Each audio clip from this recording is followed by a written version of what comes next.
He moved like a shadow through the polished marble house of Barrington & Co., a multinational investment firm so obsessed with prestige that even the plants in the lobby had designer vases. Every day for over 11 years, Joe Everett arrived precisely at 5 a.m. He pushed his cart's squeaky wheel all past towering glass offices, where many suits traded billions before breakfast. He laughed like they owned the world. They didn't even notice him. Till them, he was invisible. He was the janitor. But what they didn't know, what they never suspected, was that Joe Everett wasn't just cleaning their mess. He was watching, listening, in waiting. Joe had once worn the very suits those men now flaunted. He had walked these same corridors not with a mop, but with purpose. A former CFO, one of the original co-founders of Barrington & Co., Joe had been forced out in a backroom betrayal over a decade ago. His shares diluted. His name scrubbed from the website like a forgotten ghost. They thought they had buried him. But Joe knew something they didn't. The deal that forced him out had a fatal flaw. A clause buried in fine print, one that allowed him to slowly, quietly reacquire shares through subsidiary shell companies without board oversight. Each would take years. Each would require patience beyond imagination. But revenge, after all, is a dish best served with silence. So he came back not as a rival, not as an investor, but as a janitor. For 11 years, he witnessed every shady merger, every whispered affair, every lie printed on glossy paper and sold to clients as truth. He scrubbed the windows that hid corruption and swept the floors of ambition as he wrought, and through it all he smiled. The humiliation was deliberate. The smokes from interns, the condescending instructions from fresh out of college analysts who didn't know how to restart a printer, let alone balance a budget. All added weight till the death they would soon owe him. But nothing stung more than what happened the morning of April 13. It was raining hard that day.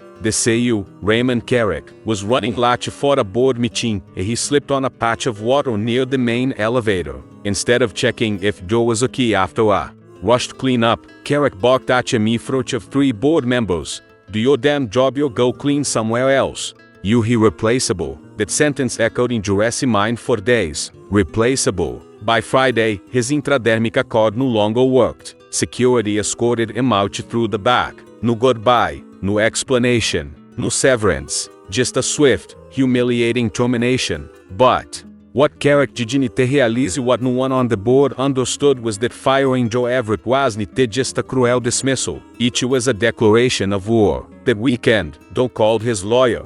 The team had come. Over the next 72 hours, ownership of 51% of Barrington & Co. was transferred from 13 proxy firms, each registered to different cities, countries, illegal structures, all converging into a trust known only as Everett Holdings. On Monday morning, the board assembled for their quarterly financial review.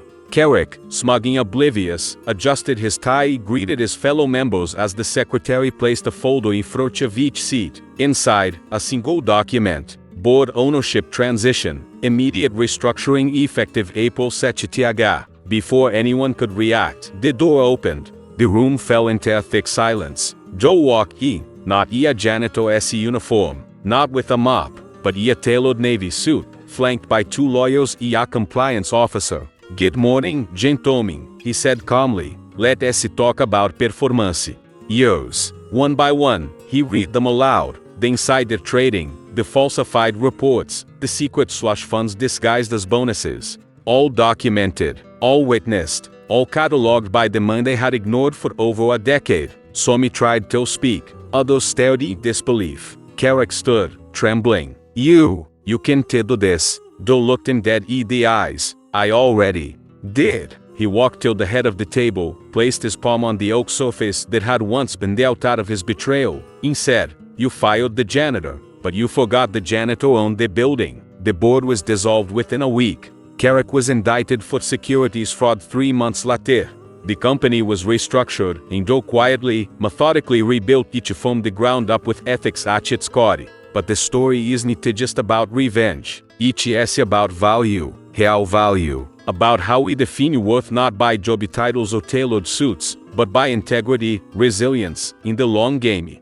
Joe knew humiliation. He tasted it every morning for over a decade. but he never let Ichi define him. In the end, it was his silence, not his shouting, that brought the walls down. Now tell me, have you ever judged someone too quickly? Have you ever dismissed the quiet ones? Comment below. Never underestimate the silent. Let us show the world that dignity, once trampled, always finds a way to rise. The boardroom had never felt colder. Not because of the temperature, but because of the stillness that had settled after Jurassic quiet storm. No one moved. No one breathed too loudly. They were in the presence of someone they had misunderstood. For you, someone who had crawled through the corporate wreckage they created and come back as its master architect. Joe Everett, once invisible, was now undeniable. As he sat at the head of the table, that same oak table where his career had been gutted, a whispering coup, he didn't gloat, he didn't raise his voice, he didn't smile, he was focused. He didn't come ready for revenge. He began, voice low but firm, I came to restore. The silence cracked. Some board members relaxed, thinking perhaps they had escaped the wrath.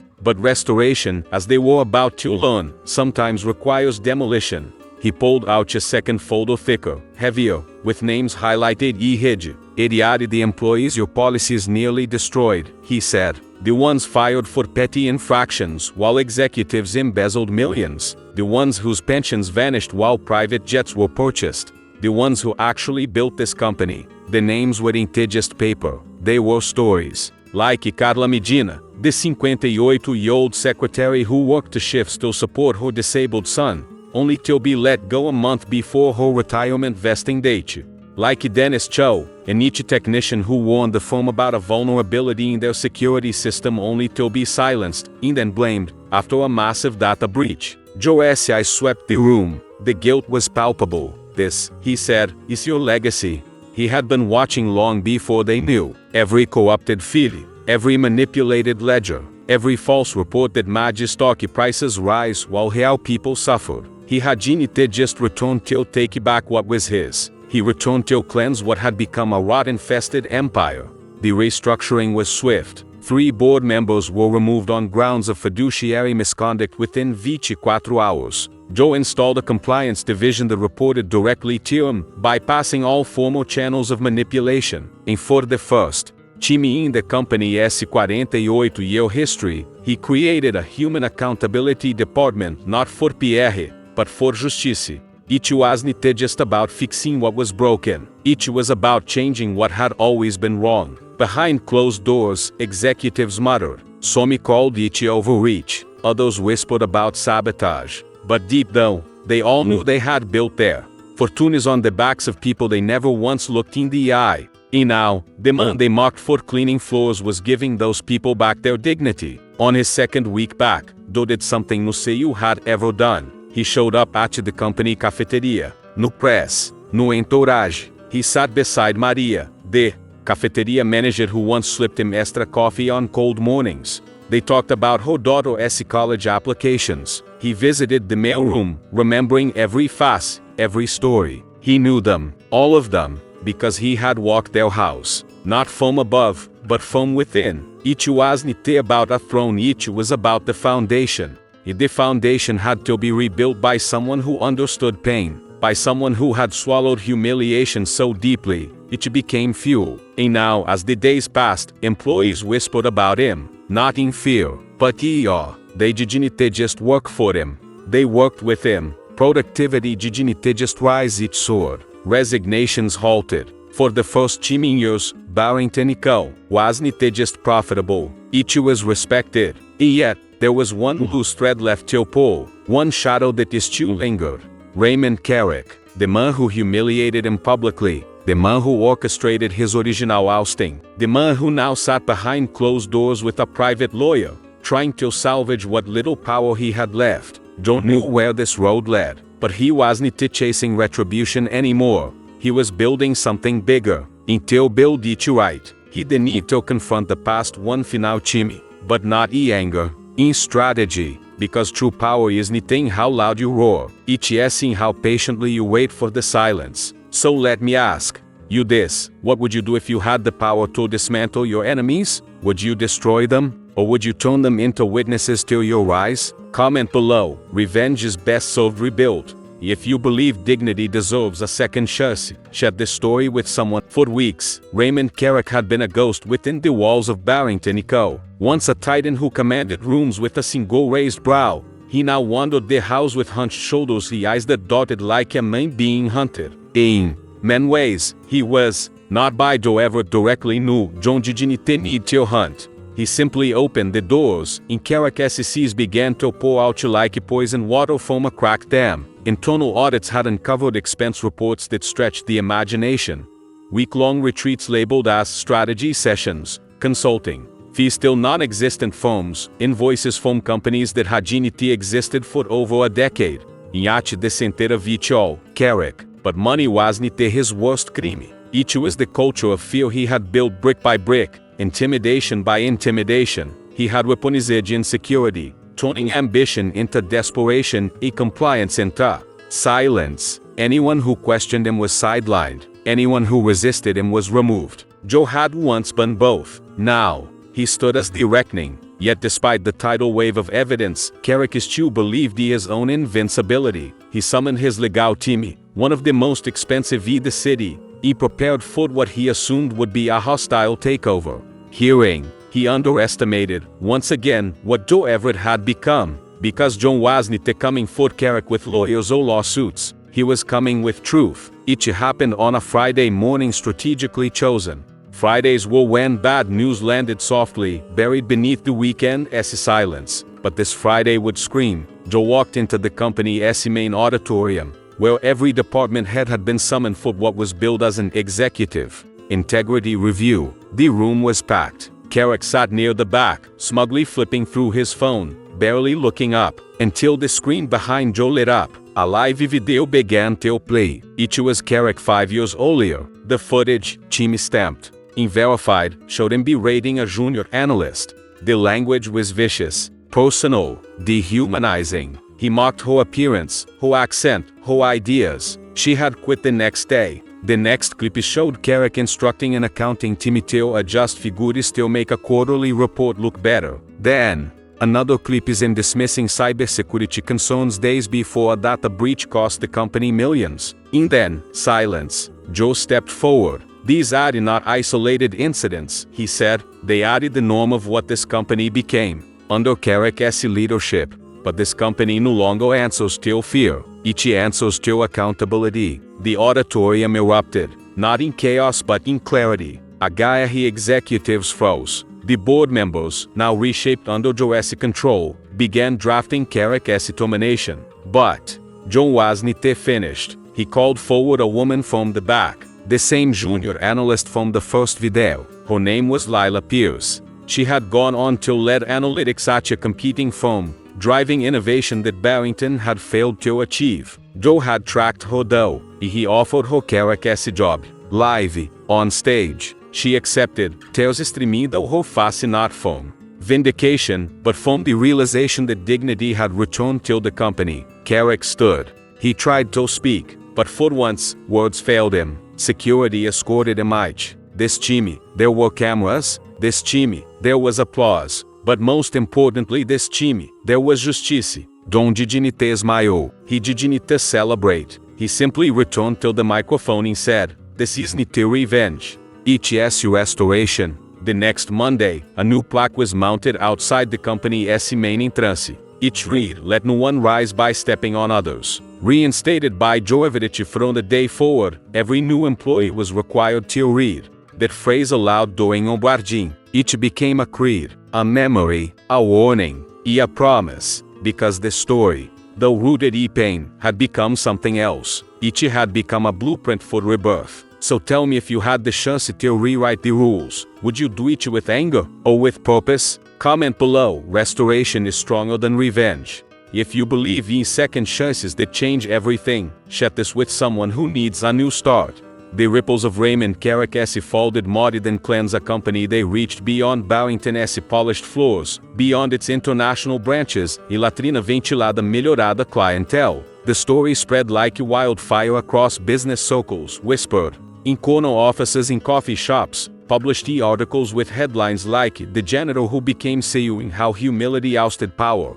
But Joe Everett wasn't interested in being a headline. He had never returned to be famous. He returned to fix what power had broken. With Carrick gone and the remaining corrupt board members replaced, the company entered what internal memos began calling the new foundation era. But Joe knew that dismantling a dictatorship wasn't enough. He needed to reconstruct a culture one rooted in value, not vanity. A culture, unlike systems, wasn't changed by policy. It was changed by people. He began with the forgotten, the janitorial staff, his old team. He called them into a private meeting. None of them knew what to expect. Some feared layoffs. Others, uncomfortable in formal settings, came hesitantly. When they entered the executive conference room, they froze. There, at the center of the long walnut table, sat Jun, not a suit, but in the same gray janitor SE uniform he'd worn for 11 years. He stood as they entered. "I want you to know something," he said, voice firm but kind. "You didn't rise above you. I rose with you." He handed each of them a small envelope. Inside, a personal bonus of $50 from his own pocket, not as charity, as equity. He also restructured their contracts no modo outsource agencies, no modo low-bid third parties. They were now full employees of the firm with benefits, insurance, and retirement plans. "You kept this company clean," he said, "while it so got dirty. Now each team will reward the ones who kept each whole." Word spread fast. Morale across departments surged. But John didn't stop there. He turned his gaze to recruitment. For years, Barrington had only accepted Ivy League graduates and referrals from elite networks. That pipeline had bred arrogance and homogeneity. Each was timid to open new doors. He partnered with community colleges, immigrant mentorship programs, and vocational institutes. "Talent is not born in marble highs," he said in an interview. "Sometimes, it is born behind a mop."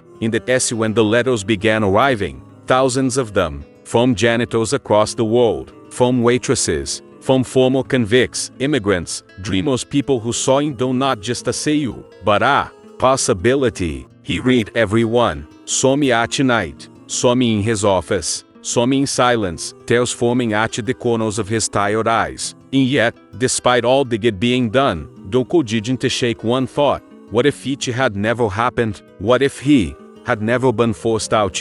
What if he had stayed rich, powerful, insulated? Would he have become like Carrick? Would he have forgotten the cost of every dollar earned? That question haunted him. So he did something no one expected. He established a scholarship, not his name, the name of the woman who had raised Eleanor Everett, a housekeeper who had scrubbed floors in hotels so he could attend public school. The Eleanor Fund would provide full education and mentorship to children of janitorial and maintenance staff across the country. "I want the next door Everett," he said at the launch event, "to start ahead of where I did. Because legacy isn't about what we take, it is about what we leave." That night, he returned to his apartment, a modest space he'd never left, despite now owning Pintos in properties. He sat on his old sofa, poured a glass of wine, stared at the skyline. The city looked different now, not because it had changed but because he had. Perhaps that was the real legacy, not the billions, not the buildings, but the journey of a man who proved that dignity survives anything, even betrayal. So now I ask you, what is your legacy built on? Comment below. Legacy is what you lift, not what you leave. And share this with someone who has forgotten how powerful quiet resilience can be. It had been 97 days since Everett reclaimed the company he co-founded. 97 days since he removed Raymond Carrick, restored dignity till silenced. He redefined leadership not as dominance, but as service. Yet something lingered, something that no press-release equity reform could extinguish. Regret. Not for what he had done but for what he had allowed to be done. By waiting in silence for so long. It was a crisp morning in early October when Joe found himself walking alone through the old Financial district, trench coat buttoned till the neck, breath misting the dawn. The city was just beginning to stir, the streets not yet poisoned by horns or ash. He turned a corner and stood before a building that no longer bore his name yet once had. The original Barrington & Co. headquarters, now a co-working space, sterilized and modernized, but the windows were the same. The lobby still bore the faint scent of citrus polish. It was 12 years ago, that Joe had been escorted out with nothing but a cardboard box and a fractured heart. He studied the shadow of that building for nearly an hour, unmoving, because that place, more than any other, was his crucible. It was where humiliation had first wrapped itself around his spine. He whispered, "You are no longer seen." The doorman eventually recognized him, not because of fame but because he, too, had once shared coffee breaks with the quiet janitor on night shifts. "Mr. Everett?" the man asked softly, eyes wide. Joe smiled. "Just though." The doorman stepped aside. "No questions. No intradérmica check." He walked in. The echoes of the past were loud hushed betrayals in corner offices,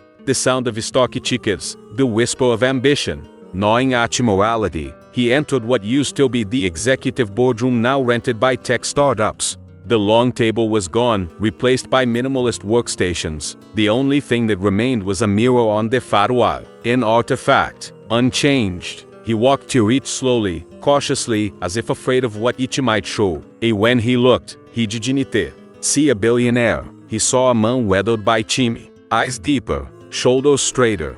But behind the hardened gaze was something else. Loss. Because while Joe had reclaimed his company, he had lost something along the way. His marriage hadn't survived the long nights. His daughter, now 23, barely returned his calls. He had sacrificed personal joy at the altar of corporate redemption. And now, in this mirror, all of it stared back. He placed a hand on the glass. Cold. Still. Suddenly, the silence broke. From the hallway came laughter, young, unfiltered. A group of interns passed by, tablets in hand, discussing a new marketing campaign. One of them recognized Joe and paused. "Hey, are you the janitor billionaire?" The question wasn't disrespectful, it was Joe nodded. The intern's eyes lit up. "You hit the reason I applied it. You made me believe that the bottom isn't the end, that sometimes it's the beginning." Don didn't speak. He simply extended a hand and said,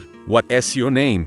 "Derek," the boy replied. Joe smiled. "Then build something better, Derek. Not just taller." It was in that moment, fleeting and simple, that Joe understood something profound. His legacy wasn't just what he'd rebuilt. It was he who now dared to begin. That afternoon, back at headquarters, he called his assistant. "Book me for the mentorship summit next month," he said, "and prepare a proposal for a leadership series across public universities." She was stunned. "You want to teach, Mr. Everett?" "No," he replied. "I want to make sure the right people learn before the wrong ones led." He wasn't done, not even close. If humiliation was the fire that forged him, then regret was the ember that would keep him honest. He began writing a book, not a memoir, but a manual. The silence between power and purpose. Each chapter would be a lesson carved from pain, aimed at the next generation. Because Joe understood what few ever do, that sometimes the most dangerous man in the room isn't the one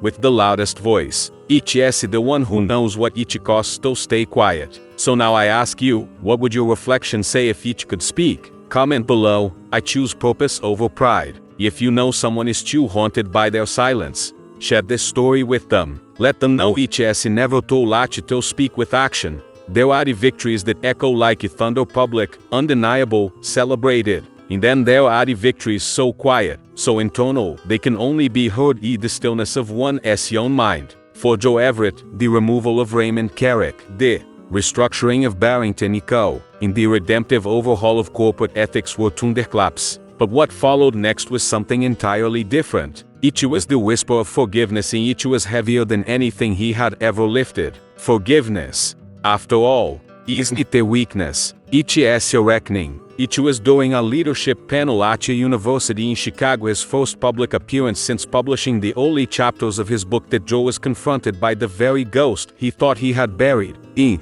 the back row of the auditorium, partially hidden beneath a baseball cap and weathered features, sat Alan McRae. Alan had once been his closest friend and his co-founder. Alan had also been the first man to turn on him during the betrayal, siding with Carrick. The vodka that diluted Joe's chefs. He erased his seat at the table. Their friendship, forged over hammy noodles in startup chaos, a shared apartment 2 decades earlier, had ended with a signature on a betrayal. Joe hadn't seen him in 12 years. When the panel concluded, and students swarmed the stage, Joe kept glancing toward the back. Alan remained still. And then, slowly, he stood e walked though the aisle not with arrogance or confidence, but like a man returning till the ruins of a home he had set ablaze. They stood face to face. No words, just wait. I read your book, Allah finally said. Joe.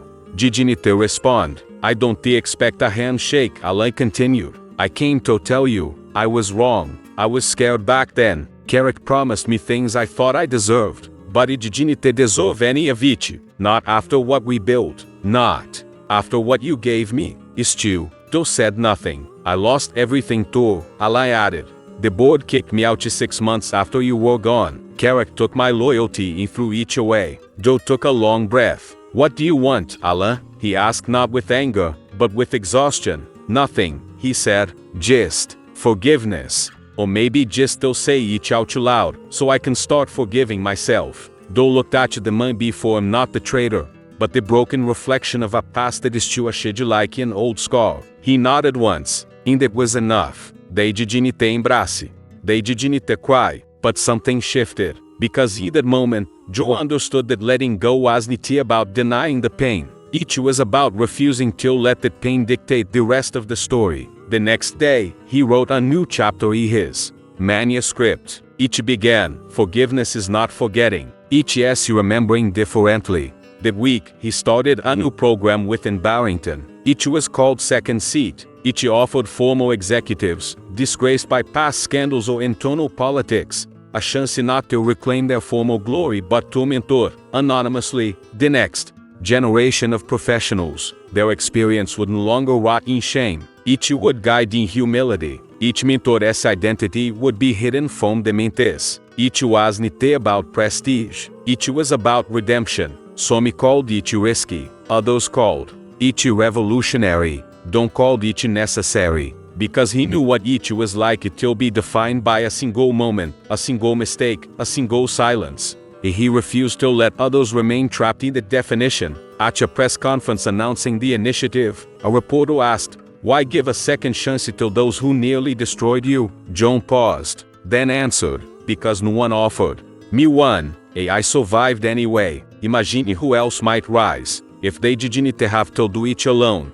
The applause was polite, but the impact was seismic. Letters poured in, from executives in hiding, from employees with black marks on their resumes, from people begging not for a return to power but a return to purpose. And so, Don became more than a CEO. He became a conduit, a living reminder that success without compassion is just conquest, that building an empire without space for grace is building nothing at all. And somewhere, deep in the archives of Barrington S.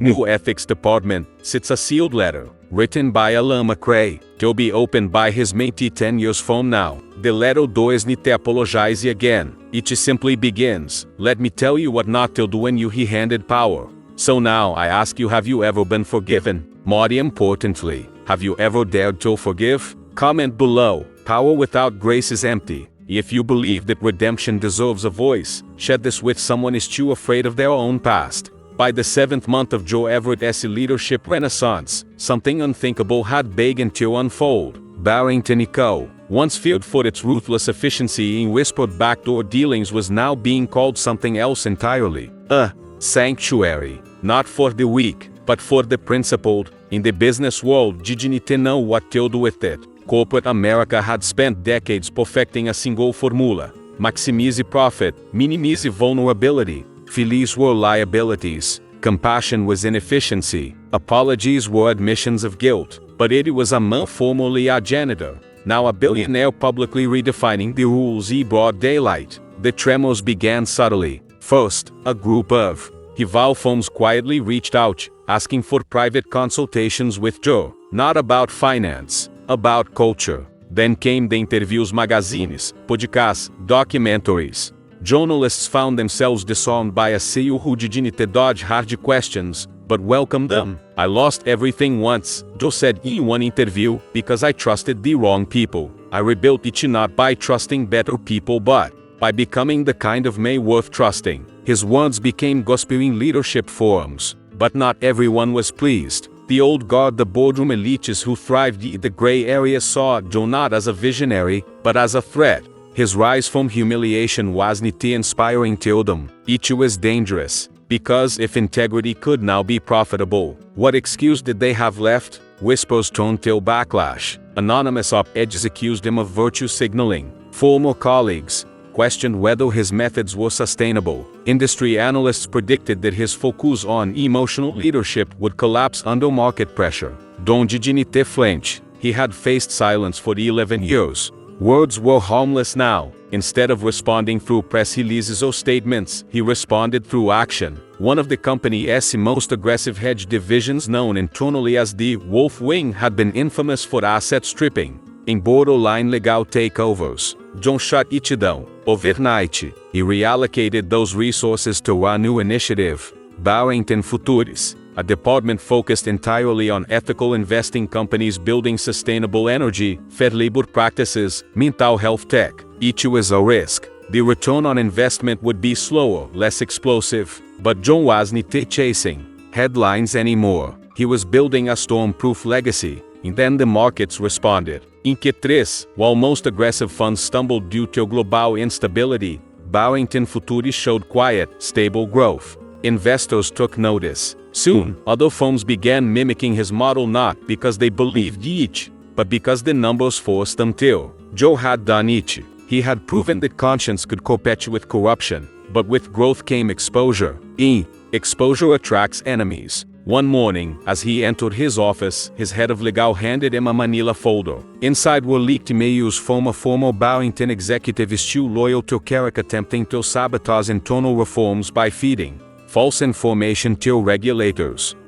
Scandal in the making. Had Doe handled it the traditional way, silencing the leak, covering the tracks it would be disappeared into corporate fog. Instead, he held a press conference, live, unfiltered. He disclosed the breach himself, presented every document. He then said, "We are not a perfect company, but we are a company that will never hide its flaws again. If leadership means anything, it must begin with transparency, even when it hurts." The reaction? Explosive. Critics expected the stock to fall. It didn't. Instead, it rose.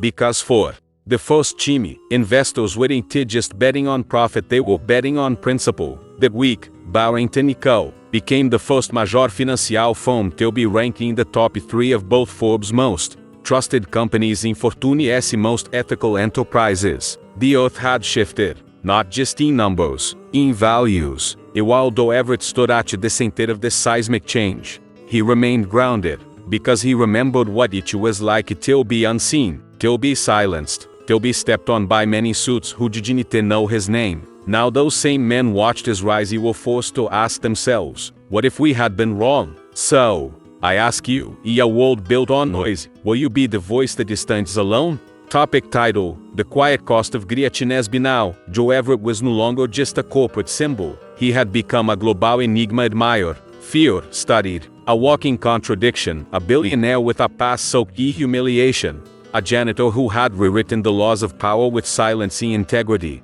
But beneath the polished headlines and applause-filled auditoriums, Joe lived a quieter story, one that no one wanted to write about, a story of absence, the price of greatness. It turned out wasn't just paid in sleepless nights and ruthless decisions. It was paid in birthdays missed, calls unanswered, years lost that no amount of redemption could fully reclaim. Because while Joe had saved the company, he had lost something else. His family. His daughter, Amelia, was now 23, a gifted philosophy lecturer in Paris. They hadn't spoken in over 2 years. His former wife, Clyde, had rebuilt her life in coastal Maine, caring for her ailing mother. In choosing peace over proximity to legacy, Joe had spent the last decade chasing a storm of justice, but somewhere along the way, he'd let go of the people who once gave him calm. One Sunday evening, after yet another leadership summit in Seattle, Don sat alone in his Manhattan apartment. The penthouse was expansive,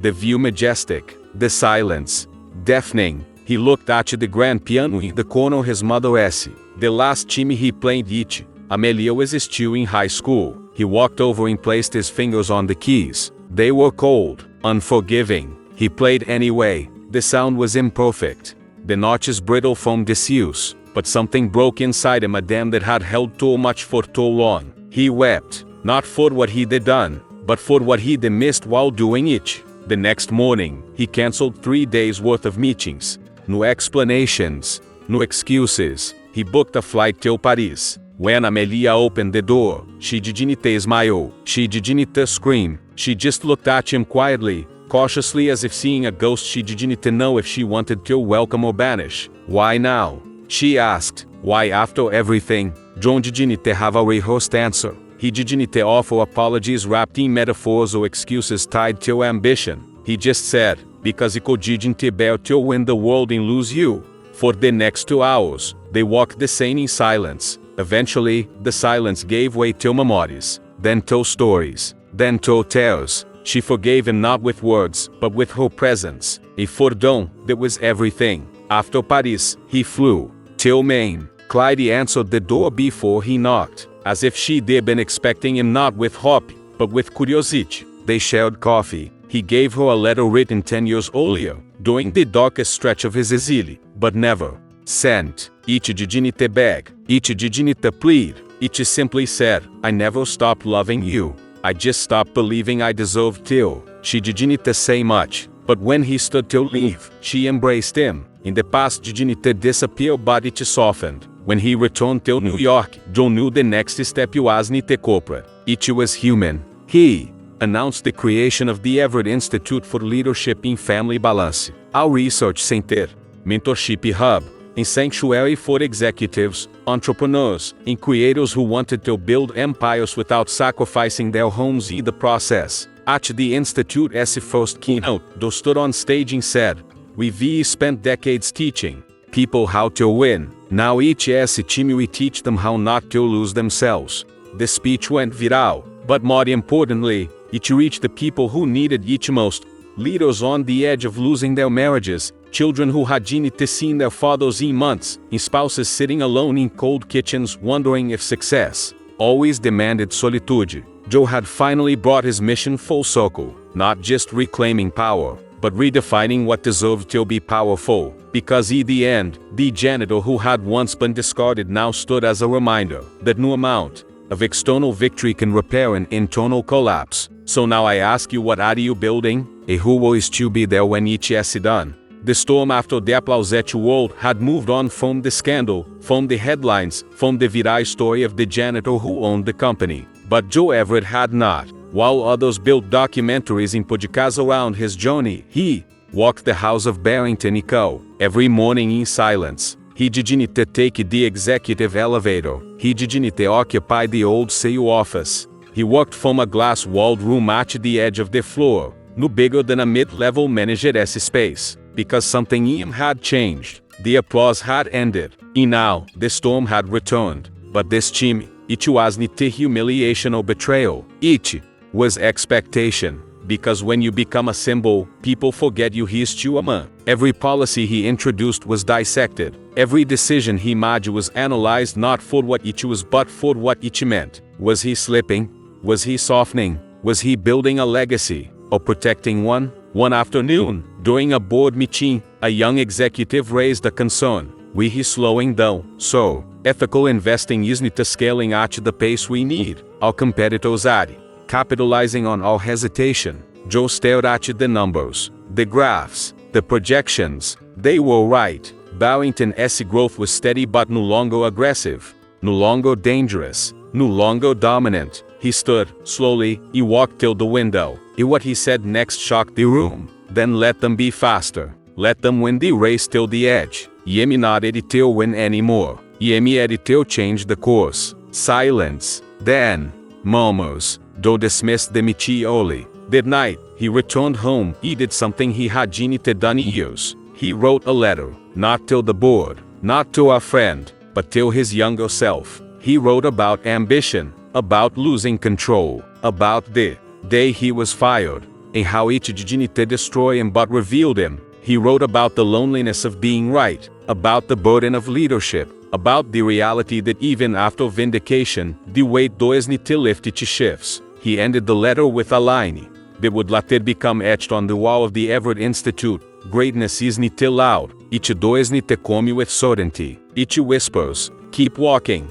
The next morning, John made a radical decision. He stepped do asseio. He didn't retire. He didn't vanish. He simply changed lanes. He appointed Lila Pierce, the former analyst Carrick once humiliated, as the new CEO, under one condition: she would run the company with independence, not as his extension. She agreed with tears in her eyes. Joe Asimov sent shockwaves across the industry. Why step though when the world still wanted you? Why fade you when the fire still burned? But John wasn't fading. He was protecting something. He knew that if he stayed too long, he would become what he once fought: a monk clinging to a title instead of a mission. He left Barrington headquarters the same way he had returned to it years ago, quietly, without cameras. If for the first time, he felt light. The burden had shifted again. Now it was someone else's turn. But he wasn't done. Joe took a position as a visiting lecturer at the Everett Institute. He traveled. He mentored. He sat with young leaders. He asked not what they wanted to build, but who they wanted to become.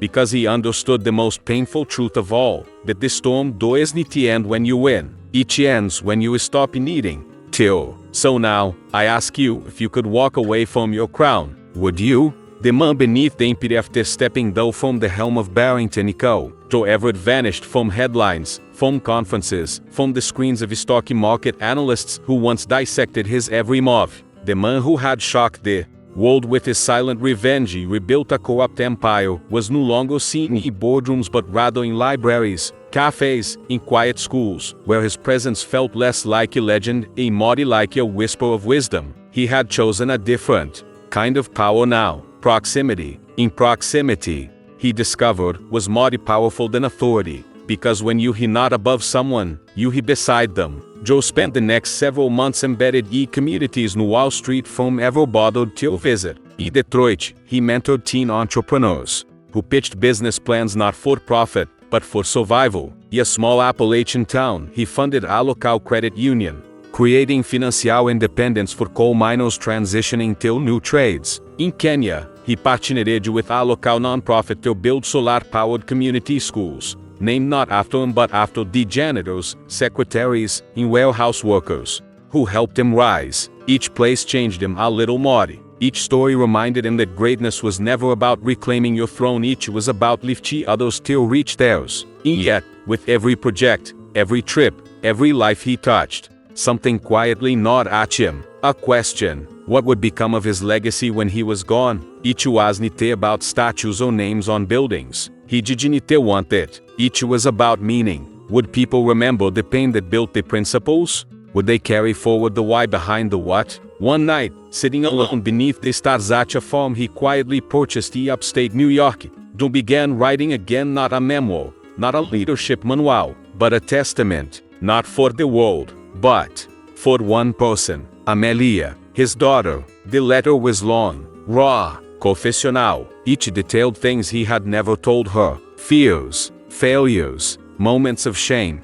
The nights he cried in boiler rooms because he couldn't afford to quit and couldn't bear to continue. He ended each with a line that echoed the heartbeat of everything he had become: if all they remember is the power, then he failed. Let them remember the silence I endured, the hands I lifted, the dignity I refused to let die. That's who I really was. He sealed the letter, placed it in a cedar box, and sent it to her without ceremony, without warning. Weeks later, she called him. Her voice was soft. I read every word, she said. And I am proud, not of what you did, but of what it cost you to become who you are. And for the first time in years, Joe wept with relief. Because now he knew the empire could crumble tomorrow, but the truth of the man who built each would remain intact in the heart of the only audience that ever truly mattered. Amelia had begun writing her own book, unavailed, inspired by his life, but told through the eyes of a child watching her father disappear into the maze of ambition.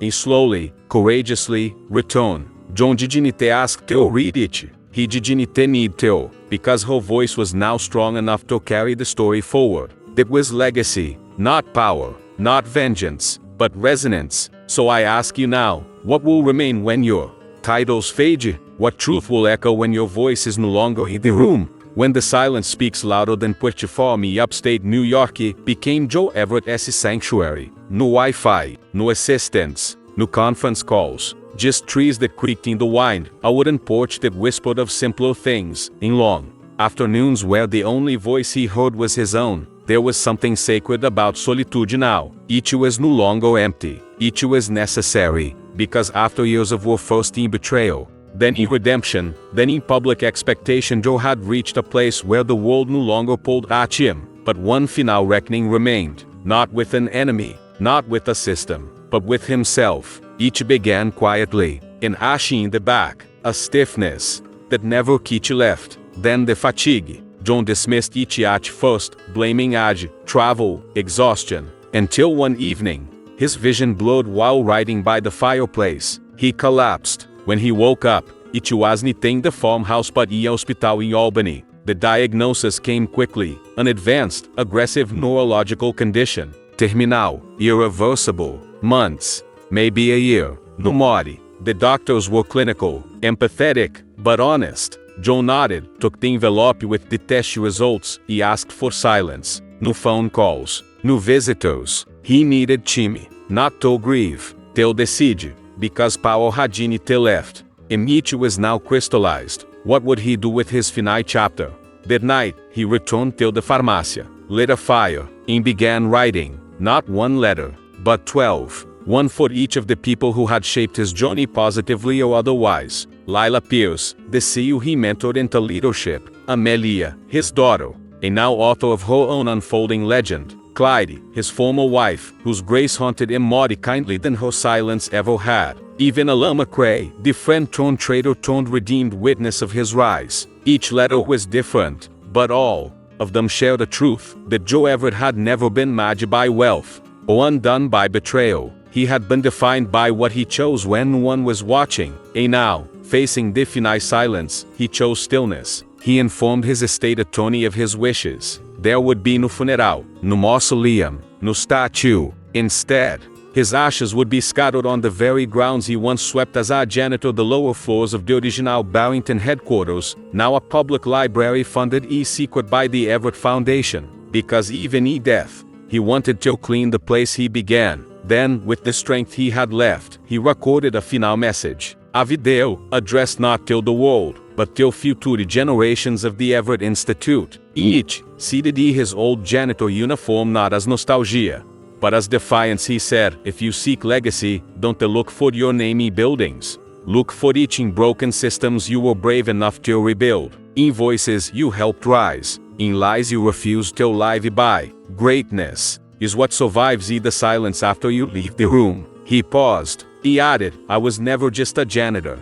I was never just a billionaire. I was a man. And it was always enough. When the message ended, there was no applause, only silence. And somehow, that silence was louder than anything he'd ever spoken. Weeks later, the video was released posthumously. Each didn't go viral, each didn't trend, but each echoed in boardrooms, in schools, in homes where ambition had clouded purpose. Executives cried, students reflected, parents whispered each to their children. Across the world, on the walls of companies, schools, hospitals, shelters, handwritten on white boards and carved into plaques, the final words of Joe Everett quietly appeared. Be the man who lifts, not the one who climbs. So now, I ask you, what will your silence say when the world stops listening? Echoes intermarblades had passed since Joe Everett's final message was released to the world. And yet, long after his ashes had returned to the floor he once swept, his presence still moved through the corridors of power, not as a ghost,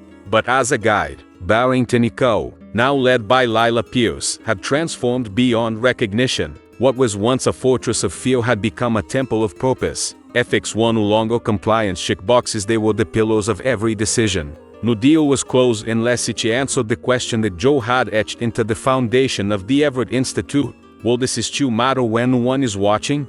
Perhaps, that was Joe's most powerful invention, not the reforms, not the rise, but the question. One day, a group of first-year interns stood in the Barrington lobby, gazing up at a newly installed glass sculpture, fluid, imperfect, twisting, like smoke captured in stone. At its base, a plaque. No name, no dates, just a line. He chose silence and shook the world. One of the interns, a young woman with sharp eyes and a voice still hesitant in rooms of power, turned to her manager. Did he really do all that? She asked. The manager smiled. He did more than that, he said. He imagined the rest of us believe we could too. The intern nodded, unsure if she fully understood. But something about the story, the janitor, the fall, the return stayed with her. Weeks later, when faced with a decision to protect a team member at the cost of her own promotion, she chose the team.